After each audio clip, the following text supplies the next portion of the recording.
Ready for another episode of Wanderings and Woolgathering? Good. Here's Foggy.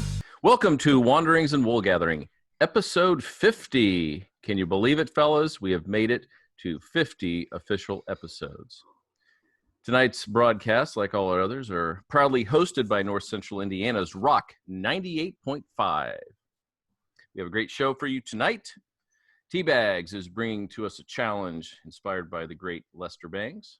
We'll be talking about some funeral/viewing songs, and we're going to take a look at Guns N' Roses on the anniversary of signing with Geffen Records back in 1986. Before we begin this evening, I wanted to read a small passage. I'm reading a book by the late, great Neil Peart. I just hid my voice there while I said that, so the boys could see the book. As I read this, it just seemed so profound as to what's going on in the world today and kind of a lesson that we're missing. The entire book is, it's called Ghost Rider Travels on the Healing Road, and it's all about dealing with the death of his daughter and his wife. 2 short paragraphs. Here we go. When my whole world was pulled out from under me so completely, I was left feeling so flat and weak and helpless that I was unable to cope with the details of everyday life at all, and had to accept that help that was offered so willingly by family and friends. Once I was able to accept the idea, I was amazed how much they would and could do to help me survive those dark days. John Steinbeck once wrote that sometimes the nicest thing you can do for someone is to allow them to do something for you. And I learned the truth of that insight too. For perhaps the first time in my life, I surrendered my independence and my proud self-sufficiency. And once I had opened the window to the warm breeze of compassion, my worldview was utterly transformed. I fell into their open arms. My brother Danny was one of those caregivers, and he sent me a quote from Thoreau.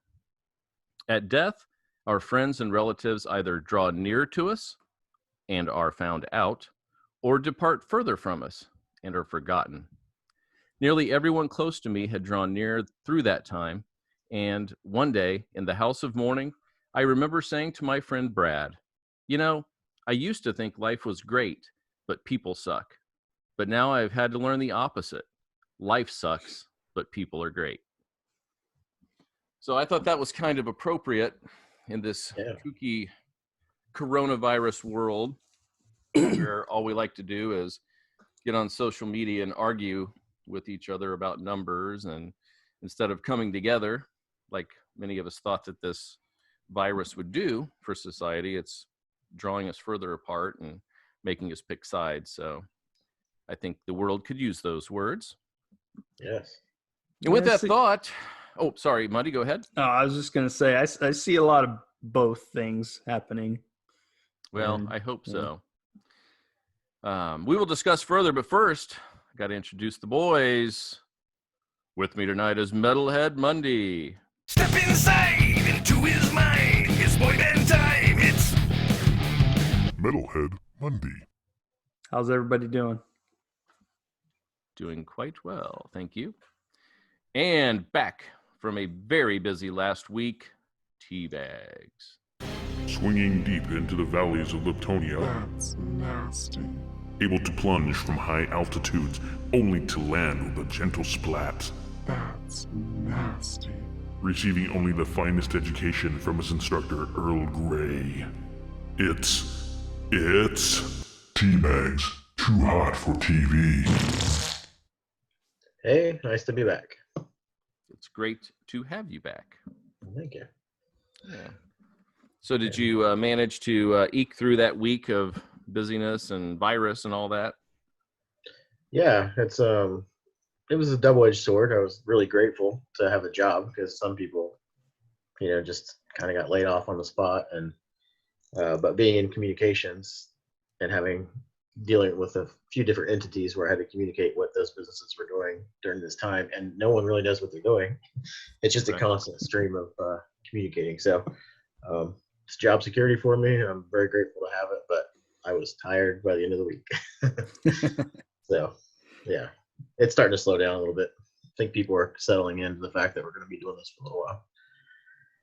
Yeah, it looks like it for sure. Mundy, how'd you manage to get through? Pretty good. I don't know how many people out there know, but I'm a trash man, so my job is not going anywhere. So, Right. because people tend to raise a little hell if you don't get their trash picked up. And now that everybody's home all the time, they're Yeah. creating more trash. Yeah, it has it? been a little heavier a couple days this week. I've noticed. Yeah, there's a lot of people spring cleaning early now too. Yeah. So, Yeah, we've started for sure. what about you, Steve? You guys hanging in there? Yeah, surprisingly, the virtual learning that we're doing with using Google Meet to hold classes with students is going really well. The attendance has been good. Good. Kids are pretty involved. I think they kind of like it. But Mhm. it's interesting, too, because now I'm hearing from the kids that they miss school and they wish they could go back. You know, it's one of those things where they couldn't wait to get out. But now, oh, I miss school. And I definitely know they miss their activities with all the sports and Yep. extracurriculars being taken out of their way. I don't know. They really they understand now what they had while they were doing it. Right. Yeah, I miss going to see the boys in the band, because they were both doing indoor percussion, and they performed 2 or 3 times, and then the rest of that is done. So Yeah, that's crazy. it's Justice's senior year, so that's That's crappy brutal. for him. Yeah. Yeah. Yeah, I feel terrible for seniors, but I don't know. There's still a possibility we can get back at the very end. We'll see.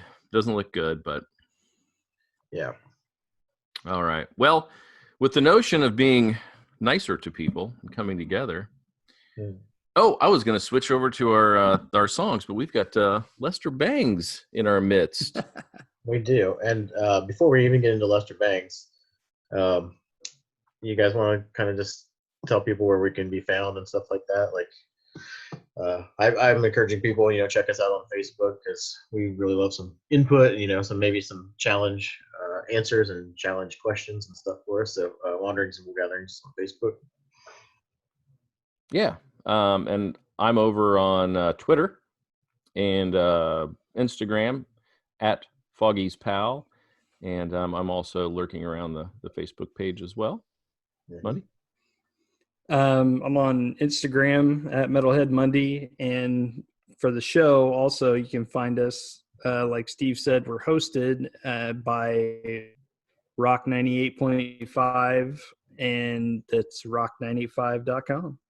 Yep. There's a podcast tab at the top, and you click on there, and there's a section devoted to us, and you can get our past episodes there, and you can also find some of our really past episodes at SoundCloud.com. Just search Wanderings and Woolgathering, and they're all there waiting for you, including the minisodes. There you go. Yeah. Okay, so on with the show. I'll jump into the Lester Bangs challenge. I thought I had the date down, but I don't have it on here. But I think it's 1996. And if you guys don't get it after the first round, I've got a few things highlighted that I'm leaving out for now, and so we can go into a round of clues if you need it. All right. Okay, here we go. Blank may be an 18-year-old newcomer, but she's nobody's. Probably ran into a word I don't even know. Ingenue. It's got Ingenue. Ingenue.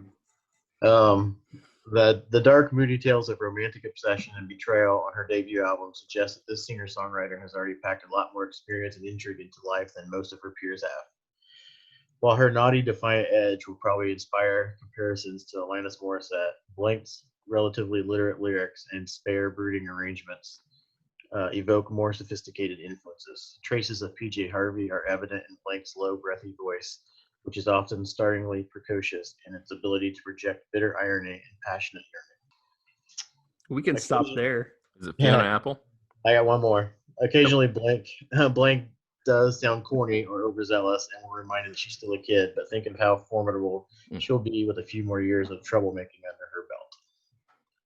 So, Yeah. Billie Eilish? I think you were right the first time. Yeah, it's Fiona Apple, and it's interesting. They gave her a very mid-range 3 stars review and they said that was classified as good. But I wanted to do a recap of like when she first came out, because she does have a new album coming out this year called Fetch the Bolt Cutters, and she's pretty fun to follow on Instagram too. So She's you should check quirky. out the example. Yeah, Cool. she's pretty quirky. I have to check that out. I loved her first album. I didn't follow her too closely after that, but that first one blew me away. First one's great. Extraordinary Machine is really good too. I love that one. Yeah. That's really good. But I'm interested to see what she does next, and good on you guys for knowing it right away. I had to blurt it as fast as I could because Mundy gets every one of these. He's a stinking cheater. I know, and you know by that shit-eating grin that he's got it. As soon as the dots. That one was almost immediately. I think within the first sentence, I was like, "Oh, I got it." I think from now on we should handicap him, and he should have to listen to only every third word. Maybe I'll It's do only it. fair. Maybe I'll do it for my other camera where it cuts in and out anyway. Perfecto. All right. No, that was excellent, Tony. We will not have Lester Bangs challenge next week. We have a really big show, and it's not going to fit in there. So we will do that again in 2 weeks, and that will be brought to you by Metalhead Mundy. I think it's 2 weeks, Mundy. Yeah. All right. Okay. So challenge this week was to come up with songs that you would like to be played at your viewing or funeral. Yes. And I did post this on Twitter and on the Facebook page, and I got some answers. Sweet. So let's roll through a few of those. We're going to hold off on 2 because 2 people actually had the same answer that I had and Metalhead had, and we will talk about those when we give our answers. Okay. All right, so the first one was from Chris Moat, and his choice was Old and Wise by Alan Parsons. Yeah, I was not familiar with that song, but I went and listened to it, and it makes perfect sense to be used in this way. I don't know. It sounds very dated, but it makes perfect sense. It works for this challenge, 100%. The title alone makes Yeah. it sound like it works. Yeah. Yeah. Is it dated musically, but the lyrics are solid? Honestly, more.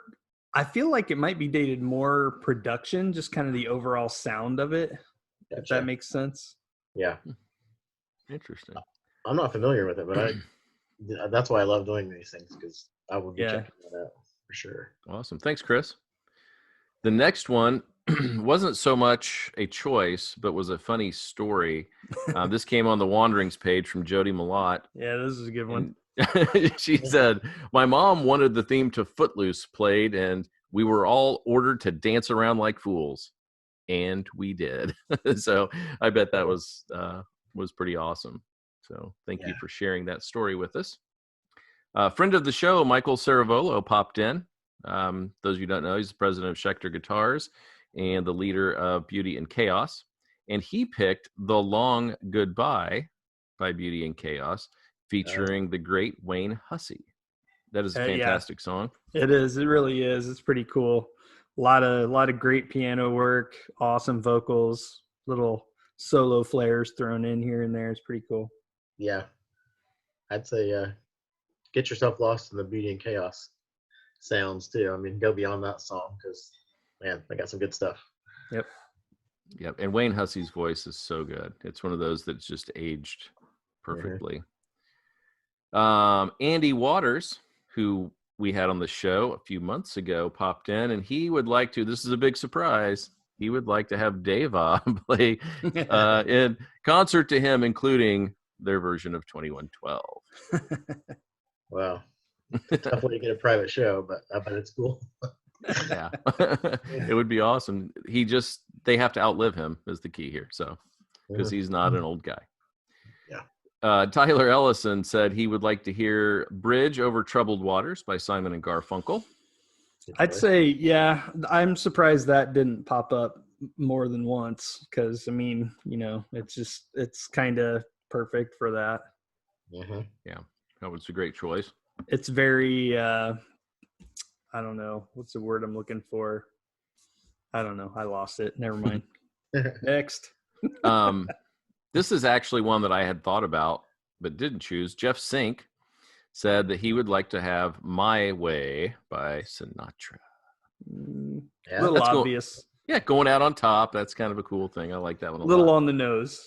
Hey, but yeah, Classic. It Yeah. is. absolutely. Brandon Bogue said he'd like to hear Trapeze Swinger by Iron and Wine. I did check this one out. I'm not a huge fan of Iron and Wine, like not just because I don't know them that well. Mhm. But I did listen to this, and it's like a 7-minute epic. But man, it's really good. I would suggest everybody checking that one out. Yeah. The next one will be for you to share later, Mr. Mundy. My daughter jumped in and put in there "Dancing in the Sky" by Danny and Lizzie.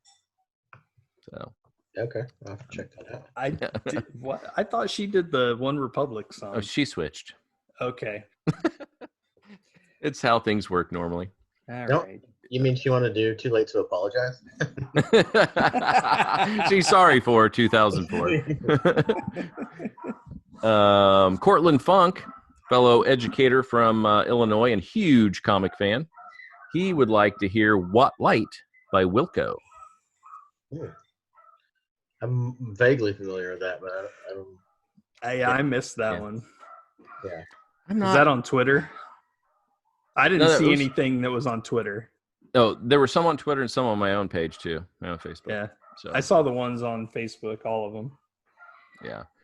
Kyle Brust. This answer will not surprise you, Tony. Yeah. He just wants that sound you play while turning the crank on the Jack in the Box to play the whole time, anticipating him popping out of the casket. Yeah, that's Kyle. It is perfect. Yeah. My wife decided to play, and she wants to hear. She's like her brother. She cheats. She couldn't just pick one. Yeah. Indigo Girls, the Wood Song, and I'm not sure who the original person is with this one, but it was played by a large choir, Omnia Yes. Soul. Yeah, I had to say on the I was telling Lacey that her Indigo Girl song was cracking me up just because of the title. Like the song is perfect. I mean, it Mhm. works. Yeah. But the title cracked me up just because of her aversion to wood. That's very true. Oh, And then, go ahead, Tony. I was gonna say the odd thing is, I have the same aversion Mhm. to wood, but my little sister and my older sister didn't have that. It's just me, Marion. Yeah, crazy. And that Omnia Soul, we heard the first time at the Howard County Music Festival with an entire, like, a couple hundred choir kids, and it was incredible. It was a beautiful song. Gotcha.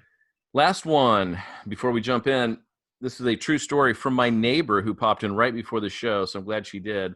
Her mother passed away this week, and so she said, we had my mom's funeral today, and on the way to the cemetery, Guns N' Roses, Knocking on Heaven's Door was on the radio. So Nice. very apropos to that, and of course the show tonight with us doing Guns N' Roses. So Mhm. excellent. I want to thank everybody for jumping in and playing with us tonight. That was a lot of fun. Right. Okay. Metal? No, go ahead. No, I was just going to turn it over to you because we like to make you go first. And No since problem. I issued it last week, I get to go last. Yeah. All right.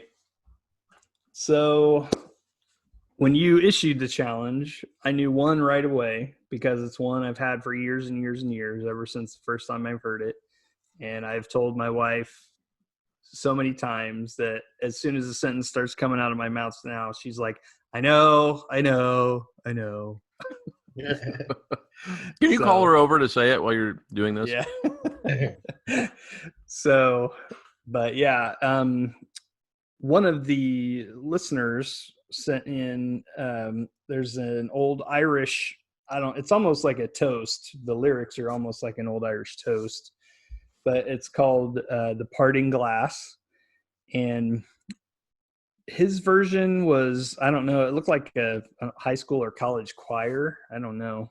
Yeah, that actually came from Mackenzie Gammons, a Okay. young lady. Yeah, Okay. I think you're correct about the choir. Sorry. The one she sent in.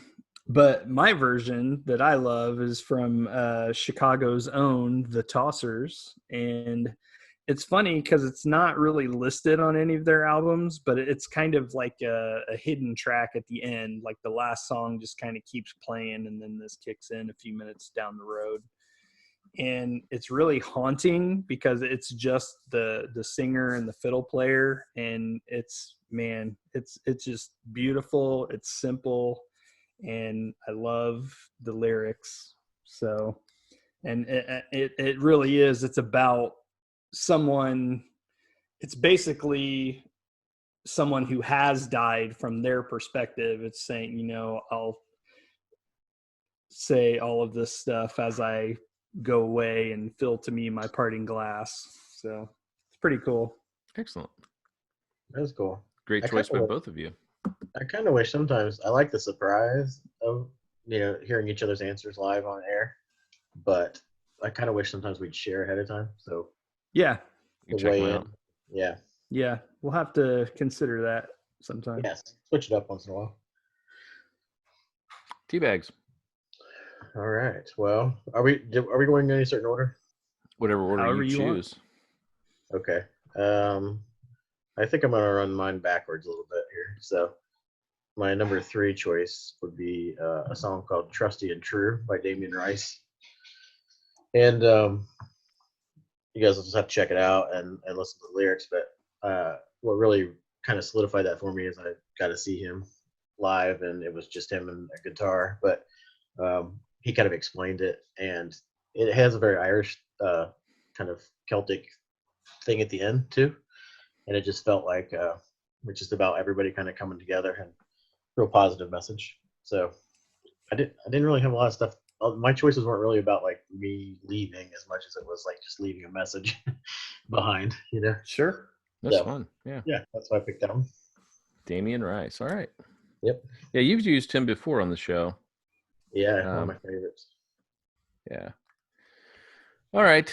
Well, I'll go in the backwards order as well because my third one was just dumb. I kind of picture this being played like last just to throw people off, but I'd love to hear Jump Around by House of Pain after a couple meaningful songs where people are kind of like, oh, yeah, I get that. And then that just came on.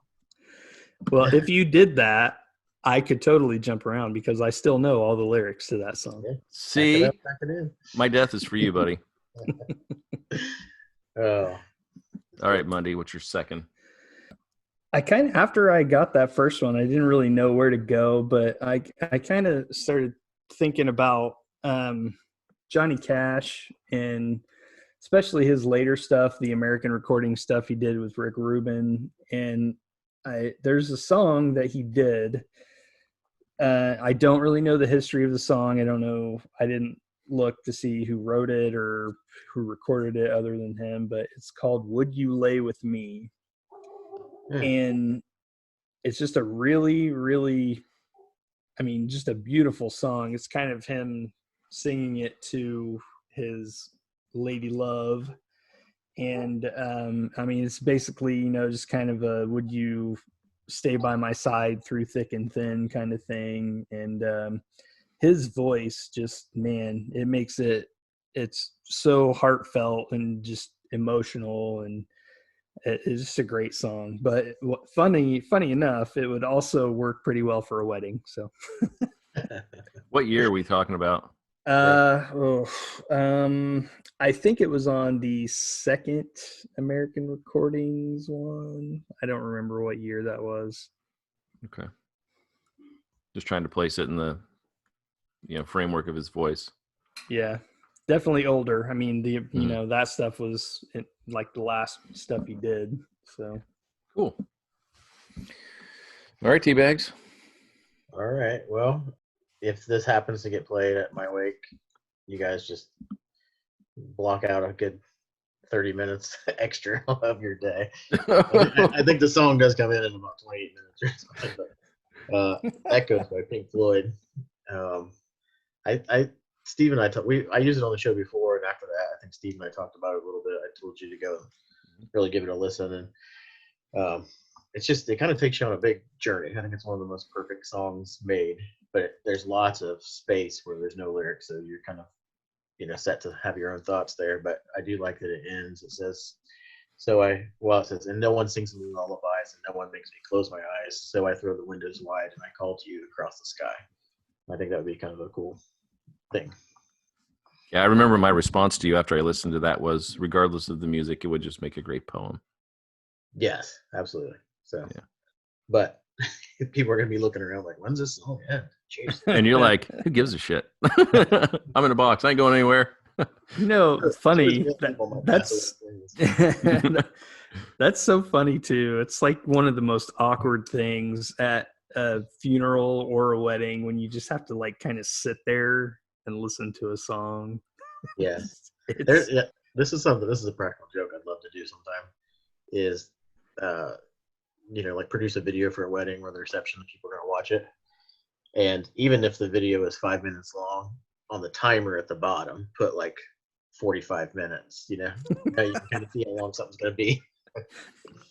Just watch people talk, like have mics on the flowers or something. Yeah. Sorry, just a little tangent there.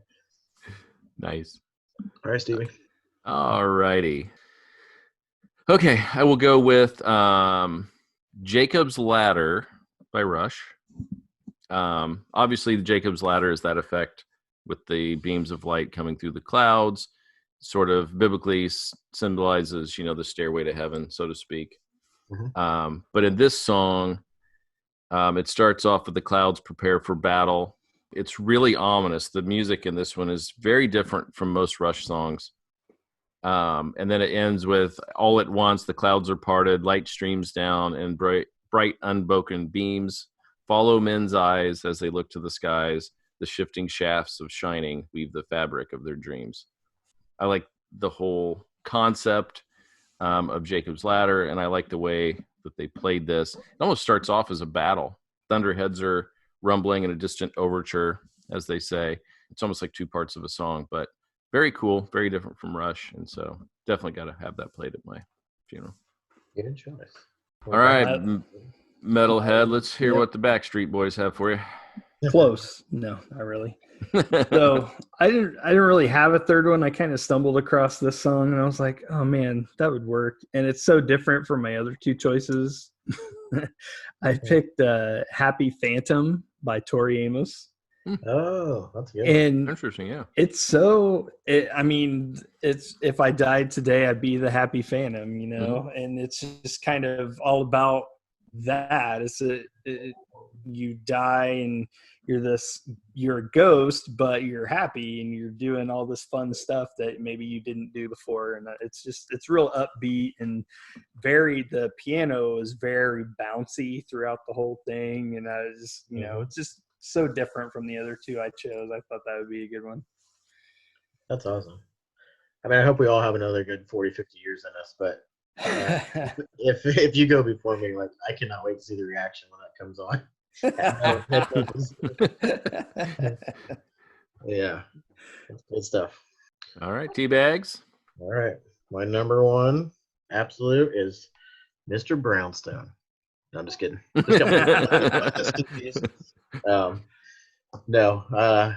hate it because I've used a lot of these artists or the songs on the shows before, but honestly, Reflection by Tool is like one of those things that always makes me think about my own mortality and just the general intertwining, people, and we all come down to a common thing, just be nice, basically.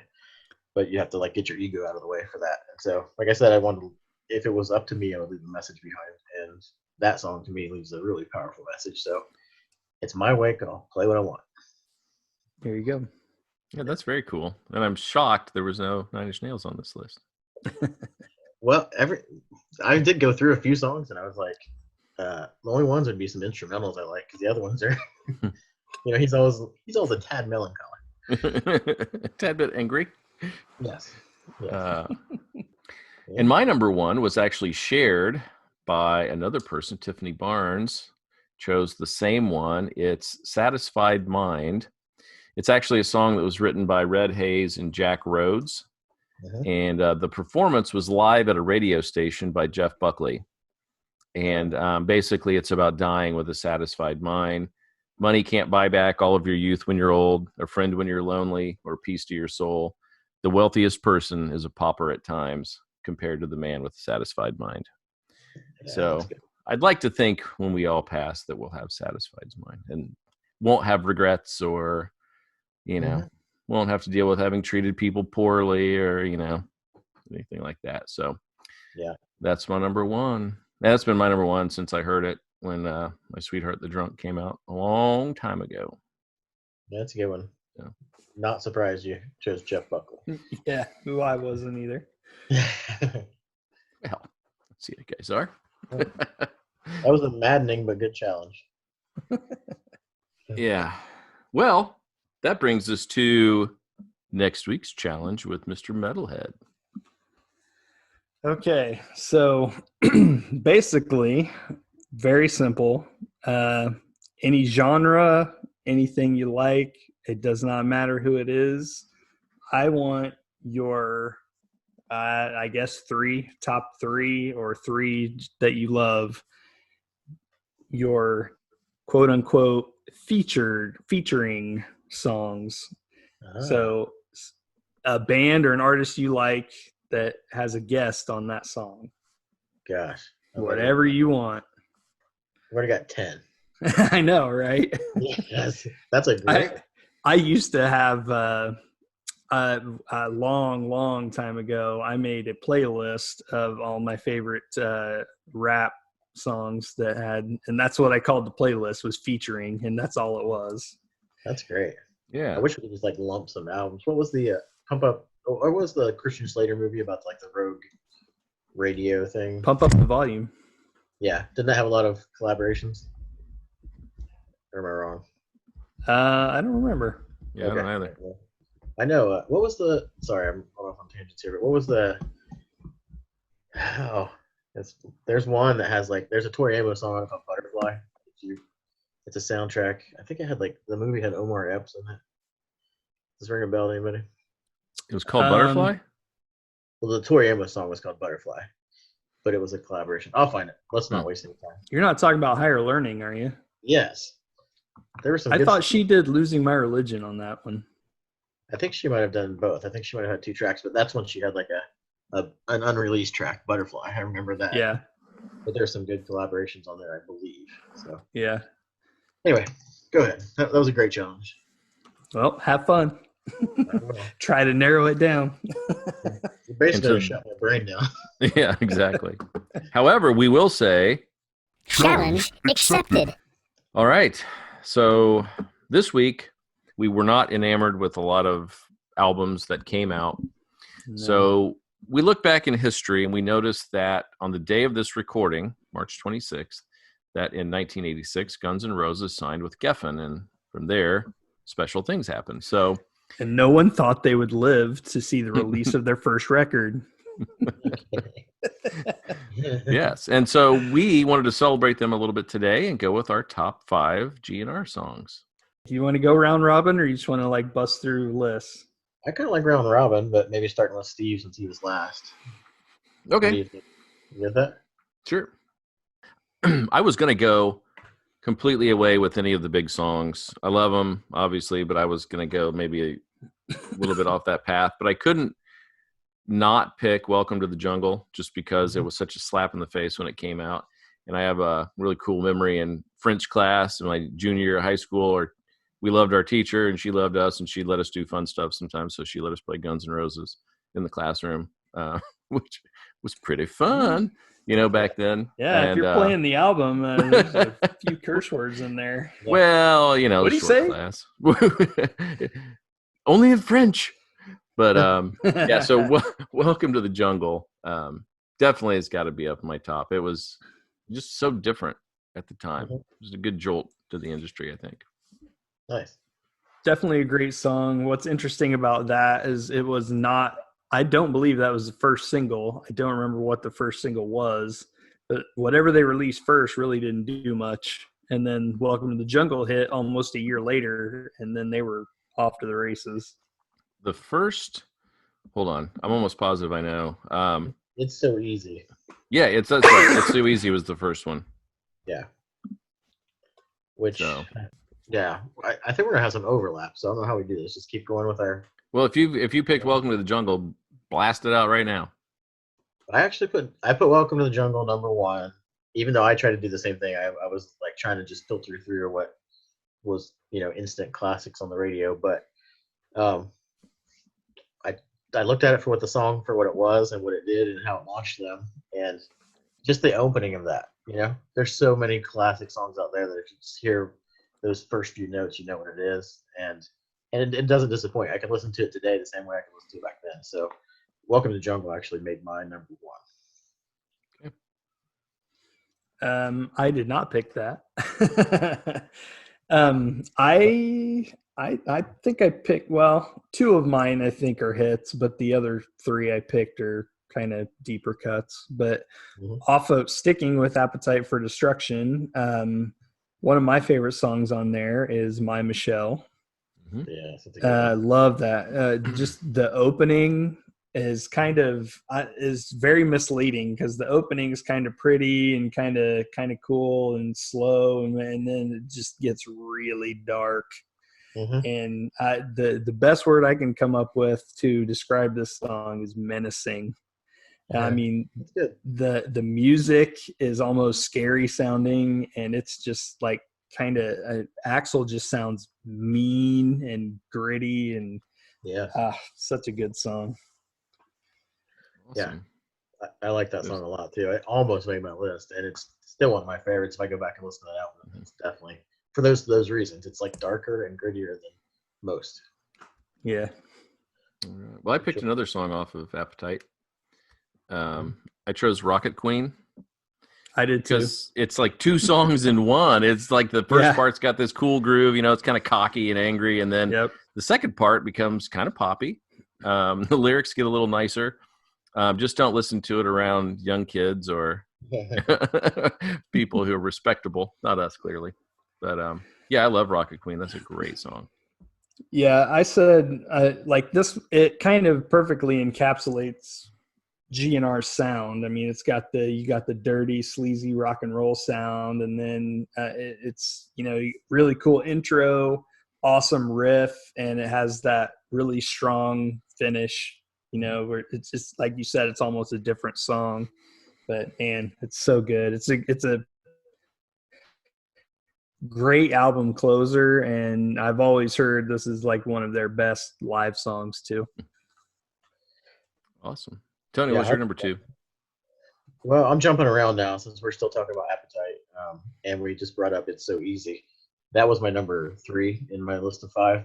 And It's So Easy, that too, Jeremy, to me had like a sound of like dirty skater style music. And honestly, me and my friend Josh Schick, who lived a few doors down, we would just put the tape in the boombox and put it next to our lawn tramp and play it, and it we'd watch all the skater movies and stuff, and it so It's So Easy had that kind of like gritty feel that the Pal Peralta stuff had back in the day. That's cool. Yeah, it's great lyrics on that song. Yeah, I really love that song. All right, that song, I made the fire but I missed the firefight, that always stuck with me. I love when lyrics do that. Yeah, absolutely. My next one was Used to Love Her. Yeah, because I like the softer side of GNR.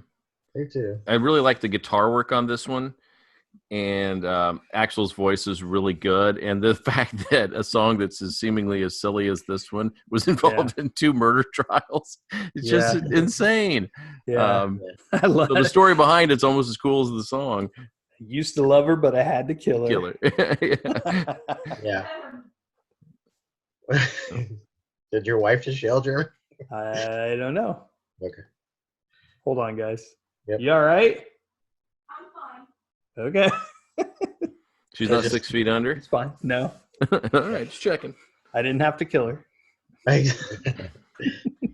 Since we're on that album, and you said softer side, I really didn't want to put Patience on here, even though I love it.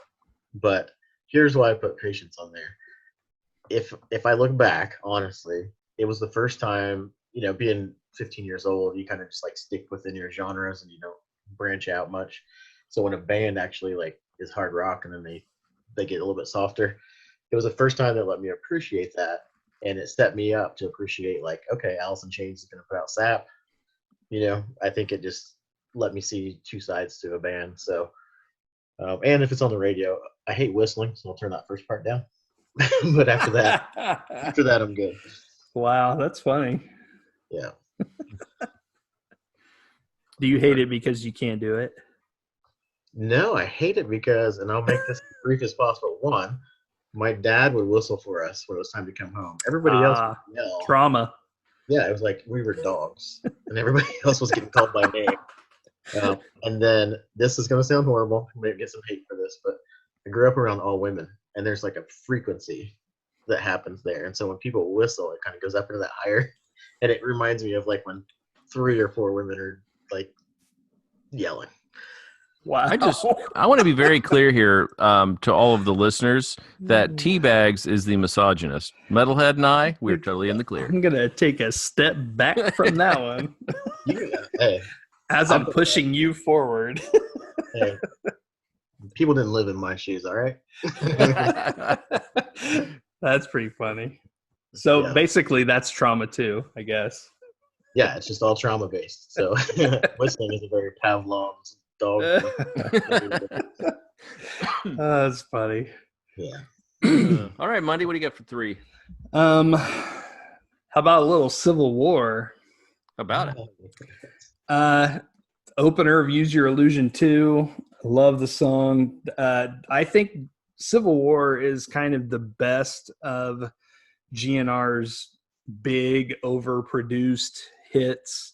Like, with both Use Your Illusions, there's several songs that are just huge. Like they went from this dirty little gutter band to trying to, I don't know, be the biggest band in the world. And I think out of all of those songs, Civil War works the best. And one of my favorite things about this song is Duff. His bass work on Civil War is just outstanding. It's funny that you say they tried to be, but they did. And No, November I mean, they Rain, were. November Rain was one of the most viewed videos ever, isn't it? Didn't it pass a Maybe billion or something? No, not November Rain. Sweet Child of Mine. Well, Hit a November billion. Rain was hit a big plateau as well. It came Oh, out did not it? too long ago. Yeah, I didn't see that. I'll I have think to look it up. But Stephanie Seymour was in it. Yeah. No, that's a great choice, Jeremy. Really Thank you. good. Yeah. I went with off Use Your Illusion 1, Live and Let Die. And for similar reasons, I feel like there was still some really great guitar work on there. It kind of held on to the rock style. And yeah, looking back, it was when they were starting to get overproduced. And, I guess if you're going to pick like a jump the shark thing, it's, maybe happened after these two came out. Come to think of it, though, I don't know if it was really that they were overproduced because Mike Klink did, I think, all 3 of those, Appetite and both Use Your Illusions, along, I'm sure, with like Axl and whoever, I'm sure helped, but I'm pretty sure it was all Mike Klink. So it may not be that they were overproduced, maybe they were overwritten. That's true. There was something like vying for commercial success that Appetite didn't even have, Yeah, right. Definitely. Okay, I found it. Are you ready? Yeah. Forbes reports that November Rain became the first music video from the 90s to hit over 1 billion YouTube streams. Sweet Wow, Child of okay. Mine was in the 80s. Yes. So this was specific for the 90s. And Gotcha. they were I getting didn't see that. 560,000 views per day in 2017. Wow. 2017, that long after it was released. That's impressive. That's nuts. I remember seeing the push on their social media to get Sweet Child of Mine up over 1 billion, but I didn't see the November Rain stuff. Yeah, and I almost picked Sweet Child of Mine just because of the opening guitar. It's kind of like Today It's a for me great with song. the Pumpkins. It's got that Yeah. unmistakable opening guitar. Yep. I did go to my number 4. I went with Yesterdays. And the reason, you ever just, for no reason at all, just love a song? Like, you just listen and, Yep. I mean, I love the piano in it. I love with Guns using a piano, but I can't even really put my finger on it. Every time it comes on, I love it. Love the feel, I guess. I'm not sure. And the lyrics are good, but it's not something I would say I love it because of the lyrics, or I love it, just the whole package. I just do. That's, Yeah. I mean, I'm a Guns N' Roses fan. I like that song, but that's not one that I would say would be like one of my favorites. But like Steve said, you just like it and you listen and like it, and there's no rhyme or reason Yeah. sometimes. Well, and I intentionally didn't pick any of the big songs, so Yeah. it could have conceivably Well, been 7 or 8. I'm going back to Sweet Child of Mine real quick because that rounds out my list. And like I said, I kept trying to stay away from them because I really didn't kind of rock out to the whole Appetite album and that stuff. But Sweet Child of Mine is another classic, and I like the softer side too. So once in a while, it edged out November Rain. That's what was in my notes. So, but I think It's a people have great done, love song. it is, and there's people have done a lot of great covers of that song too. So I don't know. It just kind of, I'm sure that song sparked a lot of other musicians. What is what's a great version of it that we should go check out? What's your best? I have to look I have a look at covers playlist. I'll do that while we're talking. Okay, Cool. Yeah, I got 2 more. So Go for it. yeah. My last 3 are all off of Use Your Illusion 2. So my next one is the second song on that album. It's called 14 Years. And there's a couple of songs on the Use Your Illusion albums that Izzy wrote and sang, and this is one of them. Mm-hmm. And he does a great job singing on this song. Axel comes in strong on the chorus. It just works really well with the 2 of them singing, and it's just like it's just got this loose, jangly kind of sound that I think Izzy really identifies with. He's like big Stones fan and all that stuff. So, but I love this song. That's one of my favorites. It really was on deck for me as one of my next ones. And I like the piano in that one too. Yes, very much so. Those were good albums. Yeah. Really. You had another one? I've got one more. Don't you yeah. have one more, Tony? Don't we all have one more? I think I went through mine. Mine were Welcome to the Jungle. I think Tony's got 8 up on like overlaps and stuff. Yeah. Plus, I stuck to 5. Did you guys stick to 5? Yes, I did. I got 5. I don't cheat like you. I wasn't. Sister. Yeah. My last one comes out of left field, I'm sure. But The Garden, I love this song. I love the lyrics. I think it was cool to have Shannon Hoon, who I really liked, and Alice Cooper on it. And I don't typically love the guitar solos after the second chorus and all that when we get the breakdowns and all. I don't typically love those, but I really like this guitar solo, and I love the cool groove through the whole thing. And I don't know, it's something about gardens, but it seems like all my bands have songs about gardens or titled Garden that I love. And so this is just another one. Well, there's 2 in a row there because you have The Garden and Garden of Eden. That's right. But I don't like Garden of Eden as much. Yeah. My last one was You Could Be Mine. I remember that video and I was like, holy crap, the Terminator's in the video. But I just love that song, man. It's just a fun, solid, just rock song, and it's great. And again, Duff, man, that bass is so good. Yeah, man, good memories listening through some of these songs. I remember I probably still have the cassette single for You Could Be Mine because it was not on an album, really. I mean, it might have been on that soundtrack, but I wasn't going to buy that whole soundtrack for that song. Right. Very good. I went back and listened to everything over the last couple of days while I was outside working. But the one album I now really you love Chinese Democracy. Except for the song with the Muppet. No, I know which one you're talking about. The spaghetti incident doesn't have much that I just love. There's a couple of songs. I like it a lot. Yeah, I don't know. I think there's some cool covers. There's some really great. I mean, it's all covers, but there are some really great covers on there. And what I like about it, there's a lot of Duff and Izzy singing on there, which is different. And it really, that album does a good job of showing their roots and what they came up listening to and loving and that. So I like that. They're paying tribute to their heroes, basically. Yeah. I loved You Can't Put Your Arms Around a Memory and Hair of the Dog. Yes. But I Ah. don't I know. like that they partially covered Big Dumb Sex by Soundgarden. Do you And then remember the that? Manson song at the end. Yeah, that's weird. The hidden track, Yeah. so to speak. Yeah, but I agree with you, but I still feel like for a super band as they were, like it still doesn't stick out to me. I don't really go back to it. Well, yeah, I think part of the problem with that is a lot of the stuff they covered. I mean, there's a few hits, but most of it's fairly obscure to like the mainstream listener. Yeah. So it's because they like punk stuff and just, whatever. So there's not really any huge hits on there. Nope. Hair of the Dog, I love that. I will never hear that song and not think of the Himalaya at the Greentown Fair. Going around in circles over and over. Yep. Ironically, you could go right next door to that and win a Guns N' Roses beer for your room. That's right. Yeah. Oh man, those little Coke mirrors. Yeah. I didn't know when I was a bunch kid. of I those. had no idea that's what people called them, and I was like, "They're just cool on my wall." I had a bunch of those things. Yeah. Oh man. All right. The innocent Excellent. have them on the walls. The people who know what they're for have them on the counters. Yeah, That's right.